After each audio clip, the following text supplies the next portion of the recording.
Assalamualaikum warahmatullahi wabarakatuh. Kami dari kelompok evaluasi kinerja akan menjelaskan dan juga mewawancarai salah satu usaha UMKM. Sebelumnya izinkan saya memperkenalkan kelompok evaluasi. Yang pertama ada Ezra Ikhwandaru, lalu Nadia, saya sendiri sebagai Nur Maidah, lalu ada Ridho Muhammad Rizky, dan juga Tubagus Naizak. Pertama-tama, saya akan menjelaskan tentang dari evaluasi kinerja. Apa itu evaluasi kinerja? Evaluasi kinerja adalah penilaian yang dilakukan secara sistematis untuk mengetahui hasil pekerjaan karyawan dan kinerja organisasinya. Seberapa pentingnya evaluasi kinerja itu? Sebagai perusahaan, sebaiknya pihak manajemen melakukan penilaian kerja untuk kinerja yang telah dilakukan oleh para pegawainya. Penilaian ini dilakukan untuk melihat kekurangan, kelebihan, kesalahan, serta hal lain yang bisa mempengaruhi pekerjaan karyawan yang akan dikerjakan ke depannya.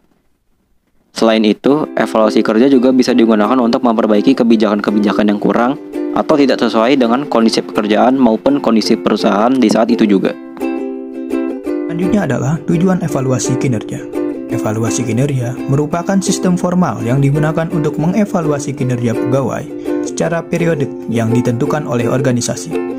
Adapun tujuan dari evaluasi kinerja menurut Ivan Sevik pada tahun 1992 antara lain adalah: yang pertama adalah pengembangan. Dapat digunakan untuk menentukan pegawai yang perlu di-training dan membantu evaluasi hasil training, dan juga dapat membantu pelaksanaan konseling antara atasan dan bawahan sehingga dapat dicapai usaha-usaha pemecahan masalah yang dihadapi pegawai. Selanjutnya adalah pemberian reward. Dapat digunakan untuk proses penentuan kenaikan gaji, insentif, dan juga promosi. Berbagai organisasi juga menggunakan untuk memberhentikan pegawai.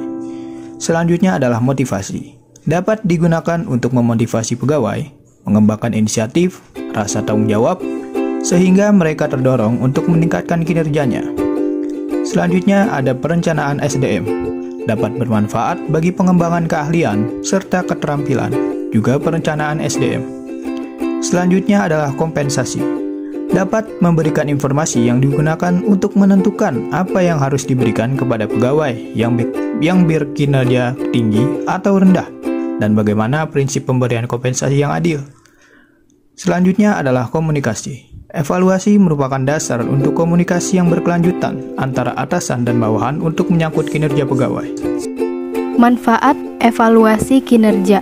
Yang pertama, kepastian dalam pembuatan atau pembaharuan struktur gaji, kompensasi, dan benefit. Dengan adanya penilaian yang baik dan terstruktur akan menghindarkan perusahaan dari over budgeting atau kurang dalam memberikan kompensasi setimpal. Yang kedua, penentuan posisi atau tanggung jawab yang sesuai dengan karyawan. Semua manajemen ingin mengoptimalkan semua resource yang ada, termasuk kemampuan personilnya. Menempatkan orang yang mumpuni di posisi yang tepat mampu meningkatkan produktivitas. Yang ketiga, membangun sikap percaya satu sama lain. Dalam kegiatan evaluasi, karyawan memiliki hak untuk menyuarakan kebutuhannya selama bekerja di perusahaan. Dan perusahaan harus memfasilitasi hal ini dengan baik. Yang keempat, melindungi perusahaan secara hukum. Proses penilaian kinerja akan berkaitan dengan keberlangsungan seorang karyawan yang bekerja di sebuah perusahaan.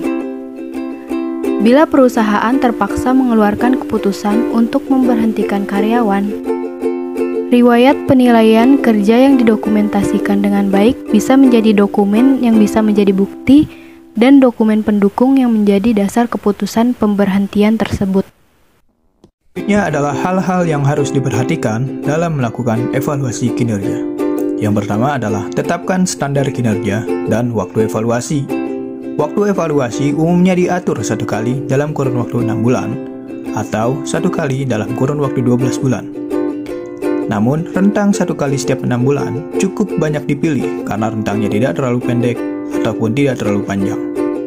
Selanjutnya adalah pemilihan metode secara kuantitatif dan juga kualitatif. Kuantitatif mudah diukur karena ada angka yang menjadi standar ukuran keberhasilan, terlebih jika didukung data pelengkap. Sementara kualitatif bertujuan untuk menjabarkan data analisis secara naratif. Yang terakhir adalah persiapkan data yang dibutuhkan. Demi mempertahankan penilaian yang rasional dan juga objektif, Anda harus memiliki dan menyiapkan data pendukung, seperti data absensi, data KPI, dan lain-lainnya. Berikut sesi wawancara usaha UMKM laundry di daerah Jakarta. Baik, hari ini kami sudah di lokasi usaha UMKM tersebut dan kami sudah bersama narasumber. Hari ini kita langsung memulai saja wawancaranya. Untuk Bapak, dipersilakan untuk memperkenalkan usaha UMKM-nya. Ya, salsa laundry. Bagi apa bisa cuci kiloan, satuan sama sepatu.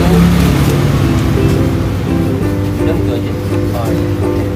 Jadi alasan Bapak membuat usaha ini itu apa ya, Pak? Karena di Jakarta ini kan warganya sibuk kerja, banyak aktivitas. Ya mereka kan kayak kita mau usaha begini biar ngebantu mereka gitu. Dan dengan kesibukan mereka kan nggak sempat di Jakarta, apalagi di Jakarta yang kayak gini. Itu orang pada sibuk semua. Udah bagian dari ini sih kebutuhan banget kalau di Jakarta itu. Kayak seperti kan sekarang makanan, pakaian, tambah lagi kuota ya. Iya benar. Udah kebutuhan. Jadi emang udah kebutuhan banget sih. Kalau di Jakarta gaya hidup sekarang udah makin banyak orang, makin banyak yang kecil. Iya. Apalagi kalau udah bebas dari COVID gitu.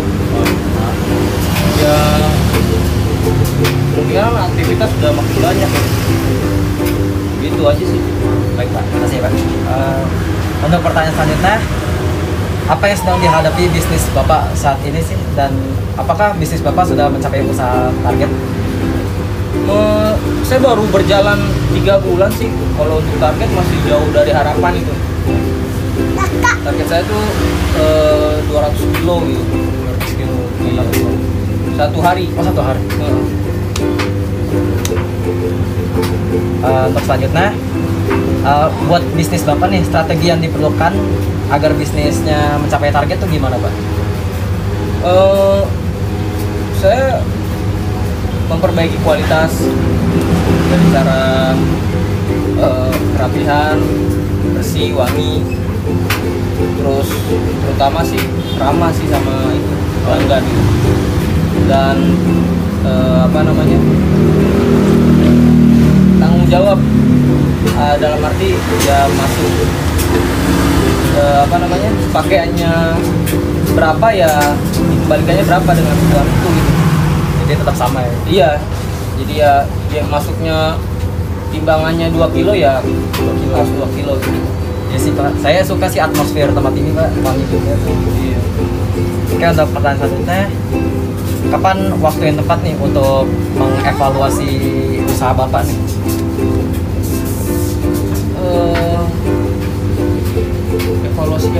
Evaluasi jadi Bapak ngajak laporan setelah selesai semua sih hasilnya, Pak. Oh, biasanya kita dari ini sih kan saat di packing gitu. Oh, saat di packing gitu. Jadi kan kita prosesnya gini, cuci terus bukan pengeringan dulu. Pengeringan baru pressing itu setrika. Habis pressing quality control, packing. Udah kita catat lagi yang masuk hari kemarin itu, baru kita taruh ke rak sesuai misalnya blok 1, blok 2 namanya siapa aja di datanya gitu. Jadi di akhir-akhir harinya ya? Iya. Oke. Dan untuk selanjutnya, kualitas jasa Bapak itu tetap terkontrol dengan baik, Pak, hingga sekarang? Apa itu benar? Iya sih, kita awasin sih. Jadi kalau ya yang tadi saya bilang quality control itu setrika ya semua dicek gitu.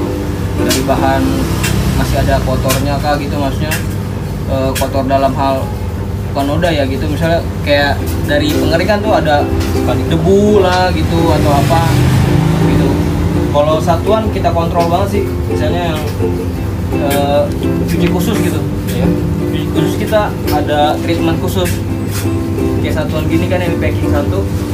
Ya quality controlnya kayak kita lihat dari kerah, dari noda-nodanya masih ada apa nggak. Kalau masih ada kita cuci ulang. Itu aja sih. Nah, kan tadi kan kita nanya kualitas ya Pak. Sekarang bagaimana nih Pak cara Bapak mempromosikan bisnis Bapak di tengah masa pandemi ini? Salah satu promosi saya sih memperkenalkan dengan cara brosur terus dari Pak RT setempat aja. Jadi kita dari Pak RT tarik ke Pak RW, kita melakukan promo gratis Ya. nah baru nanti kita masuk ke grup-grup warga gitu sih. Tapi Bapak tuh pernah mencoba lewat Instagram gitu Pak? Kan sekarang kayak zaman udah canggih teknologi gitu. Betul. Bapak pernah coba lewat Instagram gitu Pak? Ya kita juga ada Facebook, ada Instagram, tapi kayak kurang optimal sih. Optimal ya. Ada tapi nggak jangkauannya nggak terlalu luas. Ya. Cuma dapatnya paling 1-2 yang mau datang karena kan yang si customer harus kunjungin gitu. Oh iya. Iya. Nah, satu lagi nih Pak.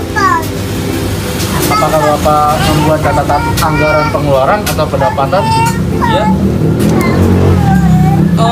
Ya untuk per hari itu ada.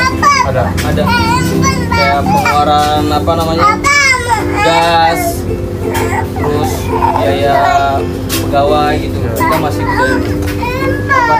per hari gitu. Kalau pendapatan itu masuknya kira-kira berapa Pak? Pendapatan itu kalau di laundry itu jadi dia pendapatannya ya tergantung orang yang nebus gitu. Ada juga yang bayar langsung di muka, ada yang bayarnya nanti setelah barang sudah jadi gitu. Ya udah Pak, segitu aja sih Pak kita bertanya Pak. Makasih ya Pak. Iya.